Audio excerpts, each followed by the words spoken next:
Aircraft carrier यानी एक ऐसा जहाज, एक ऐसा बड़ा शिप जिस पे पूरी की पूरी दुनिया समाई होती है।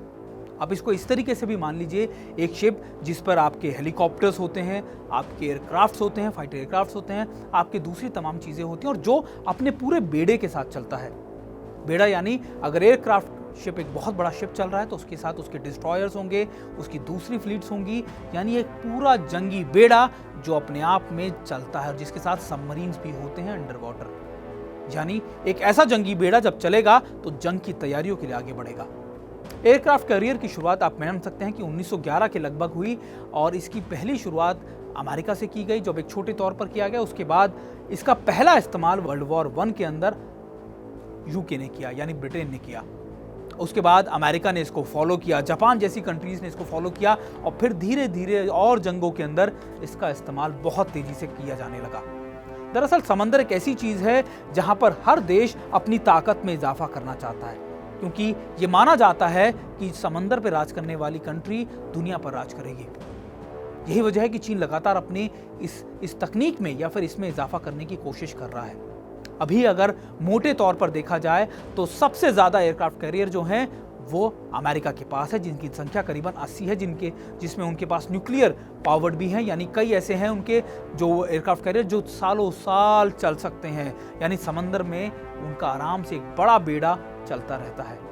इसके अलावा दूसरी बड़ी कंट्री जिनके पास एयरक्राफ्ट कैरियर वो फ्रांस भी है, ब्रिटेन के पास भी हैं, जापान के पास भी हैं।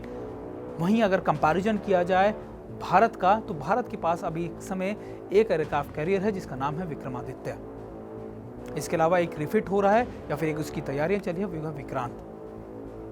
और कई और दूसरे एयरक्राफ्ट कैरियर हैं जिसकी बातें भी अभी चल रही हैं। लेकिन महत्वपूर्ण यह है कि समंदर में अगर आपके पास इतना बड़ा जंगी बेड़ा हो तो आपको कुछ करने की जरूरत ही नहीं, क्योंकि ये एक टापू की तरह होता है जहां पर आपका सारा साजो सामान या आपका पूरा जंगी बेड़ा एक साथ चलता है और इसको आप कहीं पर भी मूव करा सकते हैं as per your operational capabilities.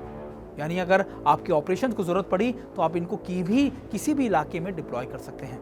हालांकि जब हम एयरक्राफ्ट कैरियर की बात करते हैं तो ये भी कहा जाता है कि ये एक बहुत महंगा ऑपरेशनल कैपेबिलिटीज है, क्योंकि इसकी लागत जो है बहुत ज़्यादा आती है, क्योंकि उस पर आपको फाइटर एयरक्राफ्ट भी रखने पड़ते हैं जो नेवल वर्जन हो, आपके हेलीकॉप्टर्स भी होने चाहिए, आपके रेस्क्यू हेलीकॉप्टर्स भी होने चाहिए, आपके कॉम्बैट हेलीकॉप्टर्स भी होने चाहिए और आपके दूसरी साजो सामान भी उसके साथ होनी चाहिए, यानी सबमरीन्स और दूसरी चीज़ें भी उसके साथ हमेशा रहनी चाहिए। अभी इम्पॉर्टेंट ये है कि इस कैपेबिलिटीज़ को भारत के पर्सपेक्टिव से देखा जाए तो भारत भी अपने एयरक्राफ्ट कैरियर की एक अभी विक्रमादित्य मैंने जैसा आपको बताया भारत के पास है, लेकिन इस कैपेबिलिटीज़ को भारत बढ़ाना चाहता है। करीबन 3 की सैंक्शन रिक्वायर्ड इंडियन नेवी कह रही है कि भारत के पास कम से कम 3 होने चाहिए, ताकि अगर एक रिफिट में हो यानी एक अगर रिपेयर कर रहा हो तो 2 हमेशा ऑपरेशनलाइज हो, क्योंकि इंडियन ओशन में भारत के लिए लगातार चुनौतियाँ और उसकी पावर या फिर उसको हैंडल करने की क्षमताएँ बहुत ज़्यादा, चैलेंजेस बहुत ज़्यादा बढ़ रहे हैं। वहीं चीन के पास इस समय 3 एयरक्राफ्ट कैरियर हैं, वहीं पाकिस्तान के पास भी कुछ इतने ही 1 या 2 एयरक्राफ्ट कैरियर हैं। अब देखना यह है कि भारत अपनी इन क्षमताओं को किस तरीके से बढ़ाता है, क्योंकि फ्यूचर वॉरिस्टिक जो होगा या फ्यूचर वॉरफेयर समंदर के अंदर माना जाता है, और अगर आपके पास ऐसा बड़ा बेड़ा मौजूद हो तो आपके लिए उसको हैंडल करना यानी अपनी चुनौतियों का हैंडल करना मुश्किल नहीं होगा।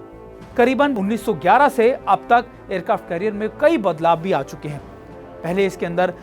नॉर्मली एक फाइटर एयरक्राफ्ट होता था, एक आपका हेलीकॉप्टर होता था, लेकिन बदलते वक्त के साथ ये पूरी फ्लीट बदल गई और अब इसमें करीबन 5 से 10 एयरक्राफ्ट होते हैं, फाइटर एयरक्राफ्ट होते हैं, यानी पूरी स्क्वाड्रन्स भी होती हैं। कई जगह तो इतना भी है कि इनके पास पूरा का पूरा साजो सामान लश्कर होता है, इनके पास न्यूक्लियर सबमरीन जिस तरीके से मैं आपको बता रहा था वो भी होते हैं, और ये काफ़ी ज़्यादा बड़े होते हैं। इसको एक मिनी स्टेडियम के तौर पर भी कहा जाता है, यानी एक पूरा फुटबॉल स्टेडियम इनके बराबर का होता है। TV9 भारतवर्ष में इसी तरीके से हमारे साथ जुड़े रहिए और हम आपको इसी तरीके की नई चीज़ें बताते रहेंगे और साझा करते रहेंगे कि आखिरकार क्या कुछ हो रहा है रक्षा क्षेत्र में, और रक्षा क्षेत्र से जुड़ी हर बारीकियां हम आपसे इसी तरीके से साझा करते रहेंगे।